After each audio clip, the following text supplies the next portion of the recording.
What's up, tribe? How you guys doing? This is going to be your review for The Wire, Season 1, Episode 13. This is the end of Season 1. So we are basically wrapping all this stuff up. This episode is called Sentencing or The Sentencing. And so we start this episode off. We see Bunk is visiting Kima at the hospital. She's awake. She's, lucid. And they are asking her to ID the shooters. Well, she's able to ID Lil Man. But when they get to Weebay, she was like, I didn't see him. And Bunk is like, look, he's, pointing at the picture and giving her the wink wink. And Kim was like, listen, I can identify Lil Man because I saw him. He was reaching for the money. She said, but I never saw, Weebay. Like, if you tell me he did it, okay, but I can't give you an ID. And Bunk was like, listen, this will go a lot easier if you could just say he did it. And she was like, sometimes shit just gotta play hard. So then we get to, they rounding everybody up. You know what I mean? They got warrants, they have probable cause. The same warrant, that they got to pick up Avon. They're using all the information to connect all these people, and they're just rounded. Oh, excuse me, y'all. They just rounding everybody up. Now, while they're, going through who they have, who they don't have, who they need, McNulty gets a phone call from New Jersey. The New Jersey, police department or whoever. D'Angelo want to talk. He ready to flip. So he gets Rhonda, he gets Bunk. They round up the troops, and they head up there to talk to him with his lawyer. Because remember, he didn't go with Levy. He didn't go with the same lawyer that all the rest of them go with. And he's heading on up. He's heading on up there to so he could get the statement before he changed his mind.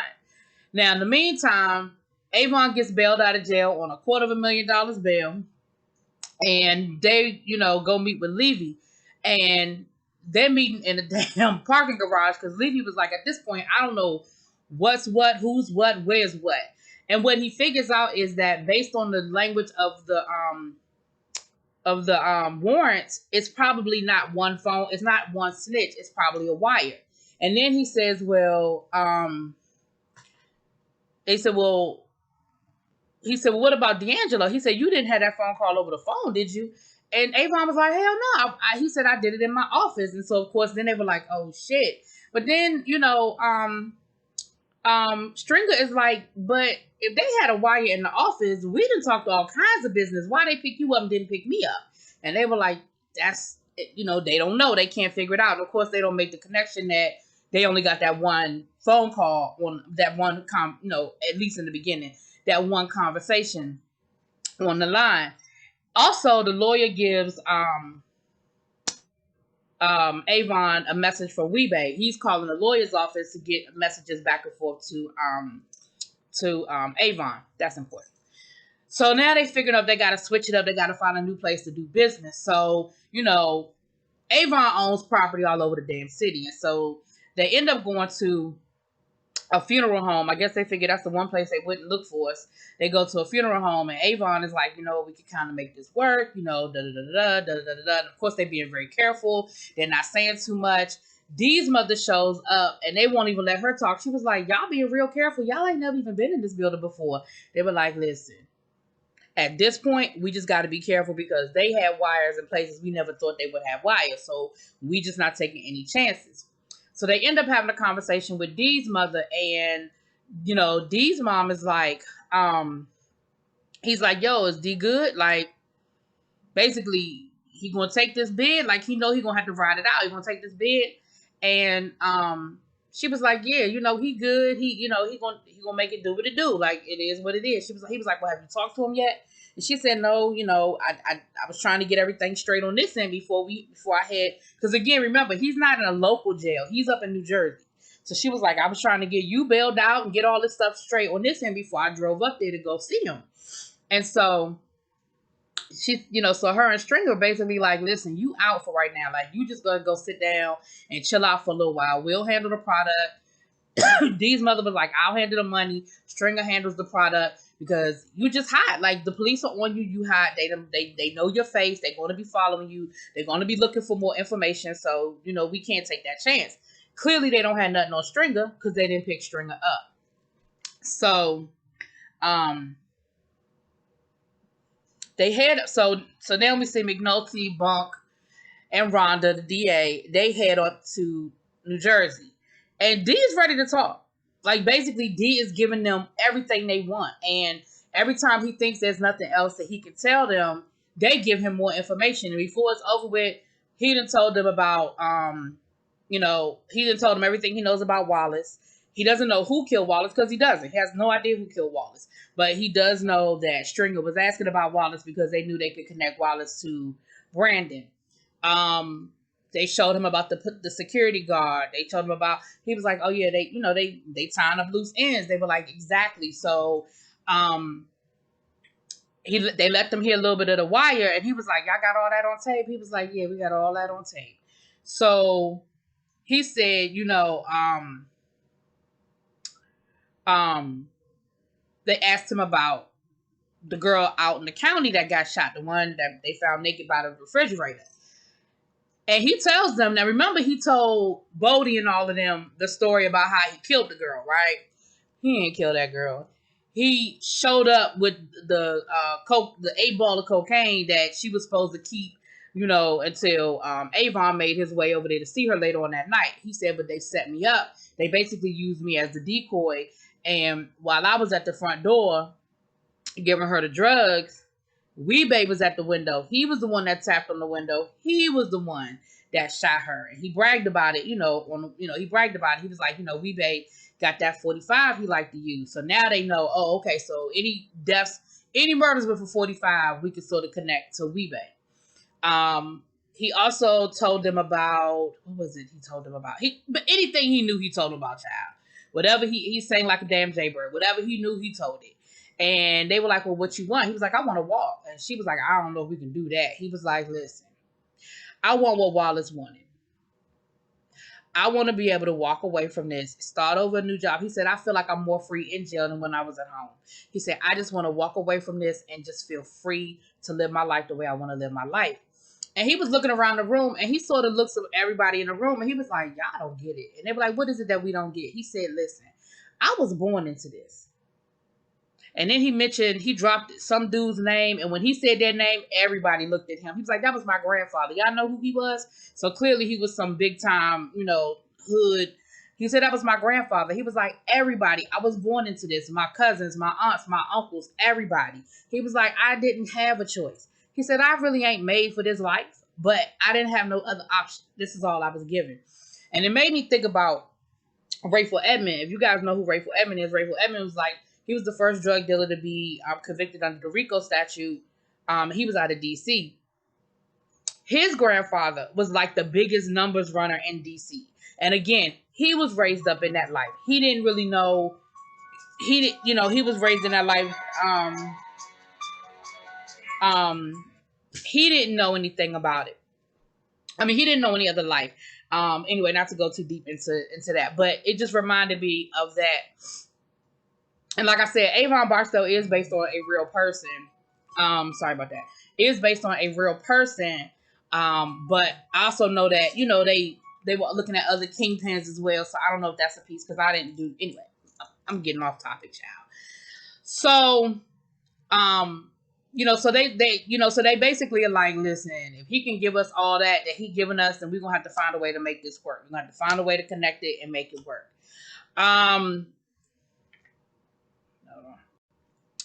So while this is going on, so after they get all this information, they call back to Daniels and let Daniels know, listen, we got him.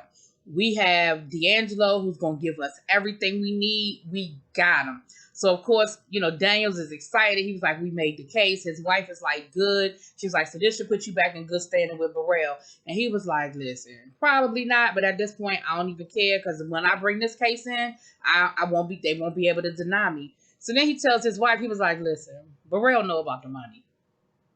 And she was like, now I thought I remembered the money situation different. Again, remember, y'all, I ain't seen this in a long time, but I really thought I remembered the money situation different. But from this conversation, it sounded like he really was dirty. It sounded like he really did take some money he wasn't supposed to take. But I really thought the money ended up not being what they thought it was, but whatever. He says that, he was like, well, she said, well, what is he going to do about it? He was like, listen, they've known for a long time about that money. It sounds like they've known for a while. So if they wanted me, they would have had me. So I'm just going to, it is what it is, because they clearly not going to use it at this point. But he really feels like this is going to just pretty much erase all of that.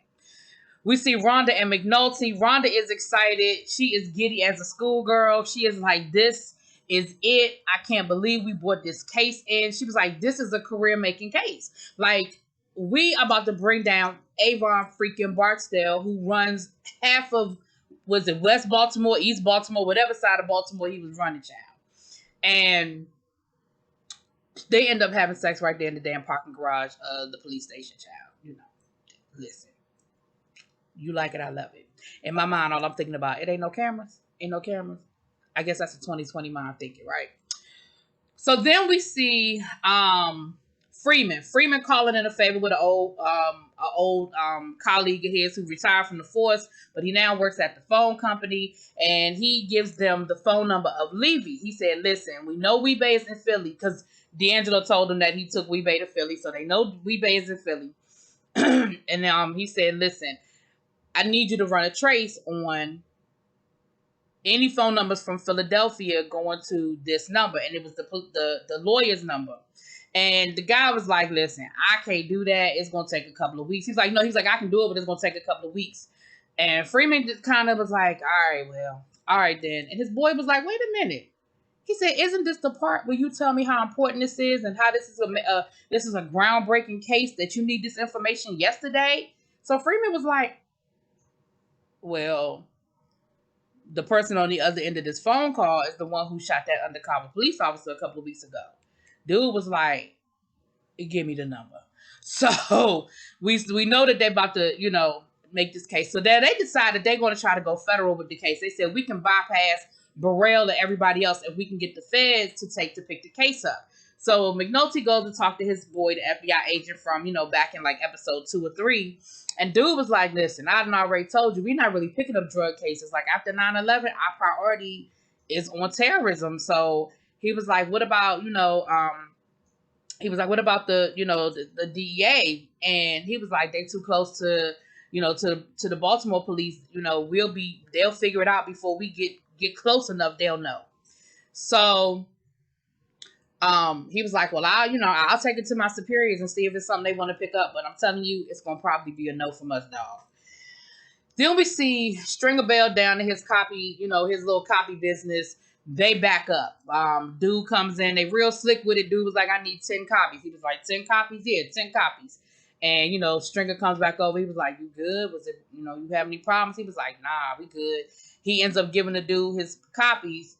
The dude leaves, he had a bag with him. He ends up leaving the bag. So the drugs are in the bag. So the 10 must have been like 10 kilo or however, I don't know nothing about that drug stuff, But whatever it is, the count. He, talks to his boy, tells him how they're going to cut it up, how they're going to distribute it, and that they said, look, and get the word out that we back. So they the Barksdale operation is back up and running. Then we see Daniels and the crew meeting with the feds. And the feds were like, listen, I feel what y'all are saying, but this is a nice drug case. I'm happy for the city of Baltimore. But if y'all don't have no supplies that take us back to the mob or Columbia, maybe the Russians, we can't touch it. And, of course, McNulty tries to flip it and is like, well, these are domestic terrorists. They're killing half of Baltimore. And the dude was like, yeah, that's not going to help your cause. It's not going to work. And so they basically said, well, what about corruption? Like, is corruption on the list? And they kind of give each other the look like, you got a corruption case? So y'all know they've been following the money. They know it's connected. They know it's some shit going on with that. So that's going to be their end to try to get the feds to pick up this case. Down in the low rises, Bodie then took over, honey. In the absence of D, Bodie has taken over as lieutenant, probably as his reward for doing what he had to do to Wallace. And he is keeping any of the competition away. Keeping any of the competition away until they can get their stash, until they can get read up. Remember, we know that it's coming. It's just they gotta cut it, they gotta distribute it, it's gotta trickle down, go down the line and trickle down the line. So, when it was funny because Carver and Herc, I forgot to tell y'all, Herc is letting this whole sergeant thing go to his head a little bit. But Carver and Herc are sitting there, and Carver was like, see, this is why we can't win. Because it turned into a whole brawl with baseball bats and stuff, and they just sitting there watching it. I guess they figured, hey, listen, what we gonna get in the middle of it for?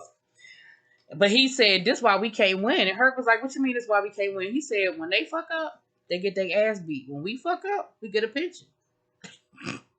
Look, the consequences just ain't the same.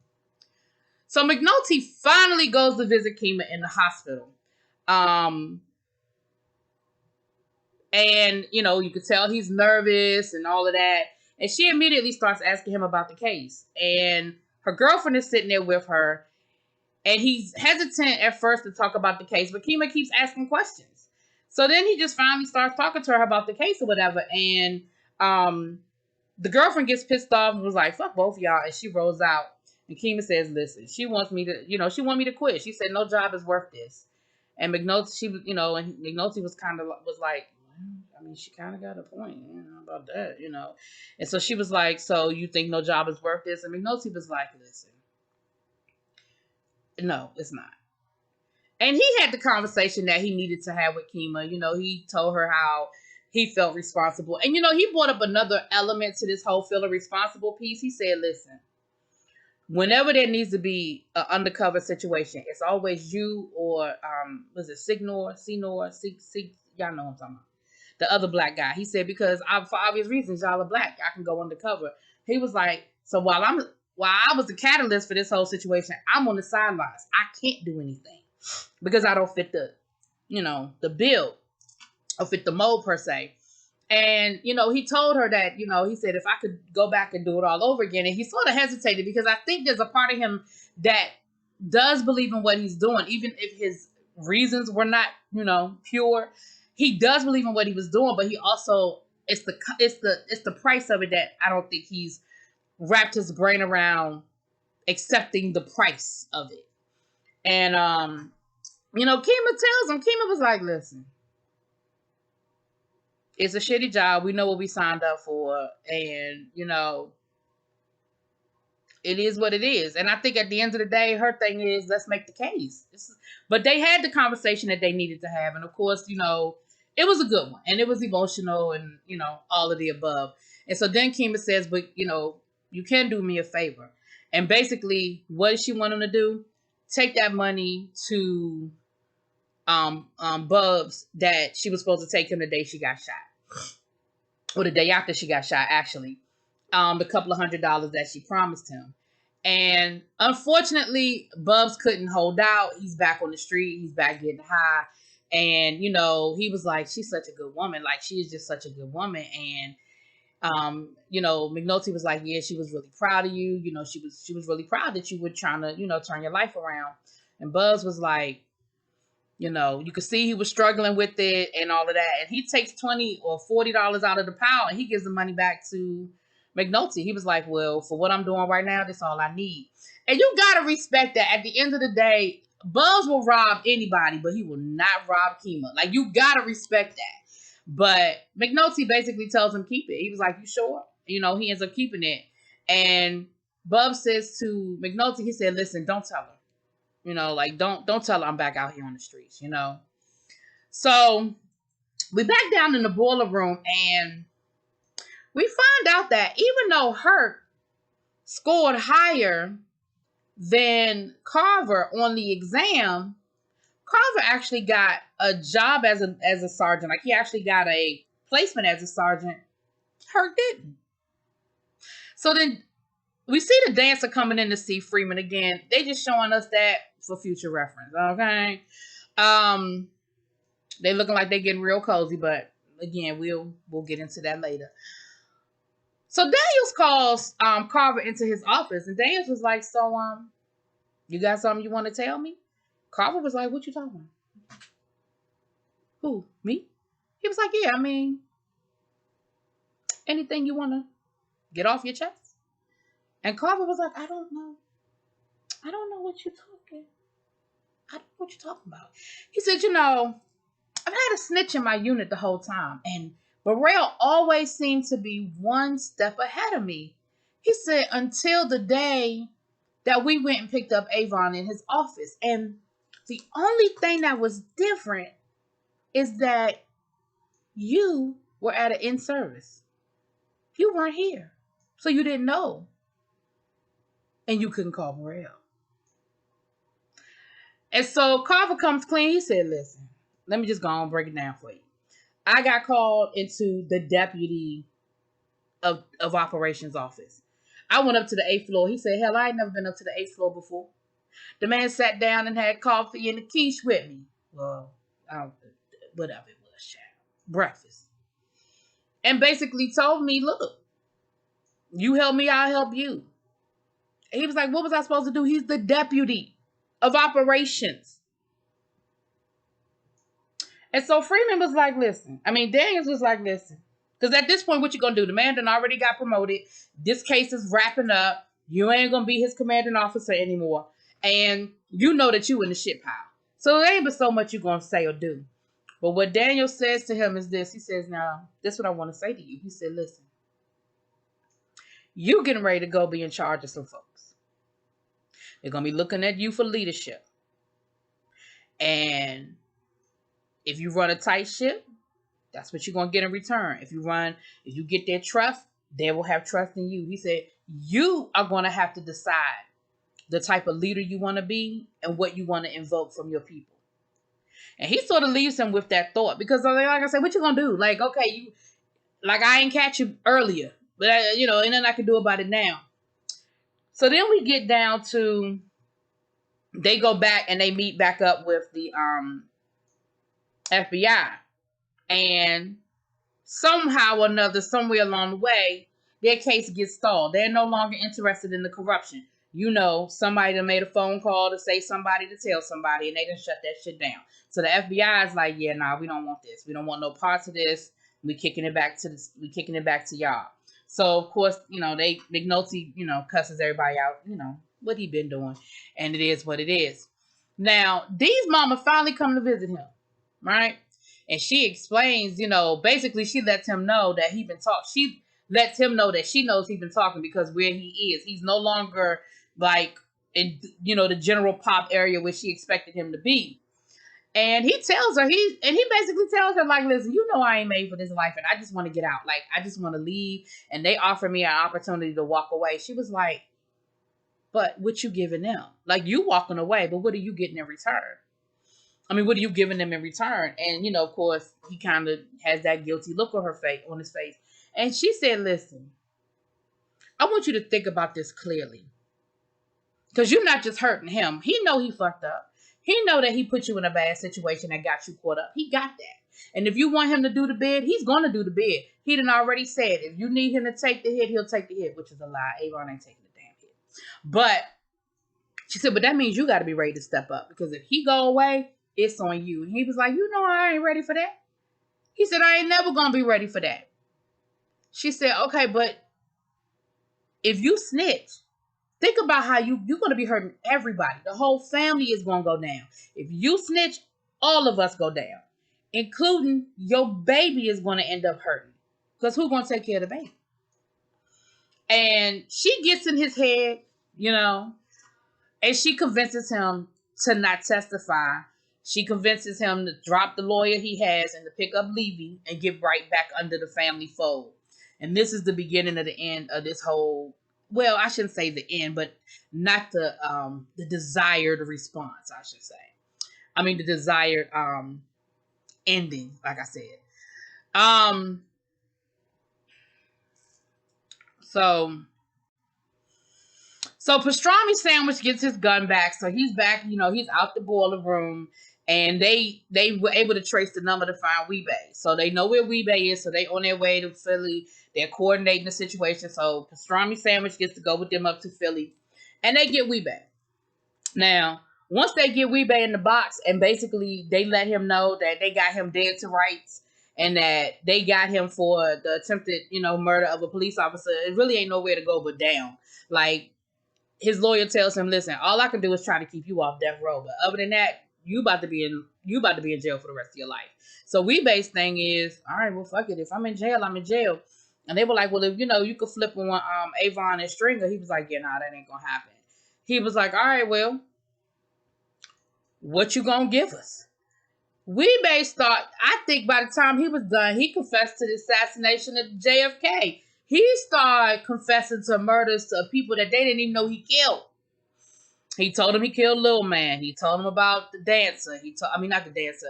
About the girl in Baltimore. And then he got to William Gant, which was the guy that testified at Dee's trial. Now remember, they got Bird for that. They got an eyewitness, not Omar, but the lady that lives there that saw Bird shoot William Gant. Well, of course, Bunker's in there, and Bunker's like, what? And, Weebay give him that look like, yeah. So, listen, when you thinking about the code of the streets, what you got to do is give Weebay credit. Weebay took that shit and was like, well, fuck it. If I ain't never getting out, I might as well get my boy out. Because basically that's what he did. He took the hit so Bird could get out. Like, you got to respect his street cred. Like, you just got to take it there. Anyway, Rhonda gets the phone call letting her know that Dee is no longer going to be cooperating, and she knows that that's pretty much a wrap. Like, that whole, career case that she thought was going to get her to wherever the hell it is she's trying to go, she realized that that's not going to happen. And here's where we start seeing all of the storylines sort of getting tied up. Rawls calls McNulty in, and he's like, listen, you basically been making everybody's life around here living hell. And so basically what I need to know from you is, sir, where's it that you want to go? Because you're not going to stay here. Now, remember, at the beginning of the season, McNulty told him that one place he didn't want to go was the water, was to be on the harbor patrol. Now, he had talked to Freeman, and Freeman tried to tell him, don't give that up. Wherever you don't want to go, you better tell them that's where you want to go. Wherever you want to go, you better tell them that's where you don't want to go, because they're going to give you the opposite of what you asked for. And, child, that's where McNulty ends up, honey. He ends up on harbor patrol, child. We got Rhonda. We have Levy basically haggling about the charges that Avon is going to get. And they basically, by the time it's all over said and done, because now they no longer have D'Angelo, none of the other guys are going to testify. They can't get nobody to flip on Avon. So basically, all they have is the conversation between Avon, D'Angelo, and the drugs. And D'Angelo went from cooperating to taking full responsibility for the damn drugs. So basically, all they have Avon on is like 3 counts of intent to distribute or something. I think the max he's going to do is like 5 years. And y'all know he ain't going to do the whole 5 years. And then basically all of his other people that are with him, they're going to do, depending on their, various, past and what other charges they have against them, they'll do a variety of the different charges. But all of them are willing to take the hit. Ain't nobody flipping on Avon. Ain't nobody telling their story, including D'Angelo, who has now, like I said, gone from A to Z. He done went from here all the way to the other side, and Stringer nothing, and so Avon is there, of course Avon is Avon, on his way out the courtroom, he gives McNulty a little wink like, it's all good, Stringer comes up to McNulty, hits him with the nicely done, because again, they got him, but they ain't get him. You know what I mean? Like, they got Avon, but they didn't dismantle the whole operation. He sees the judge, and of course the judge is giving him an attaboy. And, it just, are people going to jail? Yes, but not with not the way they wanted it to happen. Then one of the guys, I can't remember his name now, but that was the lieutenant with Daniels. Come to find out, he got that promotion to major and got the job that Burrell was telling Daniels if he played his cards right, he would get. So Daniels, no, well, guess I'm going back to narcotics and do what I got to do. Freeman ended up being Bunk's new partner because, like I said, they didn't kick McNulty down to the Harbor District, child. Kima's still in the hospital recovering, recouping. Bodie then took over the low risers. He then took over the low risers. He's the new man down there. Poot is his second in command. And Poot is teaching the guys the way D'Angelo taught them. Like, you just see it all coming sort of full circle where we started to where we are now. Hurt is actually taking some things seriously because now that Kima's gone, sick, and Carver got transferred out, it's just Herc and Daniels for right now, and they got 2 new recruits coming through, and Daniels rolls up on Herc, giving them the whole, this how you do police work. We make cases down here, good old fashioned police work. We don't do this, we don't do that, blah blah blah blah blah. And then we see Carver, getting his sergeant's bars, and Burrell, they doing the whole salute to each other and everything. And instead of an orange couch, Poot is on a black couch. You know what I'm saying? But he's still in the low risers eating his daggone Kentucky Fried Chicken, child. And at the end of the day, I want to make sure I got everybody. We see Stringer counting up the money at the funeral home. They done set shop up at the funeral home, and everybody is just sort of, falling into what happens after this. Like at the end of the day, there's gonna be more murders, there's gonna be more drug dealers, there's gonna be more cases, and so you see everybody sort of going into whatever their next place is going to be, their next spot in the rotation is going to be, and that is pretty much where season 1 ends. I've been telling y'all from the beginning, my least favorite season is season 2. I'm gonna pick up season 2 when I get back from vacation. But that's pretty much it. Bubs is still out on the street hustling. Like I said, he back getting high, so he back out on the street doing what he do, selling his drugs, honey. And I think I covered everybody. I think we got everybody covered with what they doing and where they ended up at the end of it. Yeah. I think that's pretty much it. Let me know what you guys think. I thank you. Some of y'all have really been leaving some great comments. Y'all been riding with us through this. Wasn't sure how the retro reviews was going to work. I wasn't sure if y'all was going to be interested. But, last but not least, Omar's back and robbing people, child.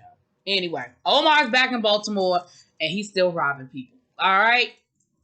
Farmer in the Dale. Look forward to season 2. I'll talk to y'all later. Peace.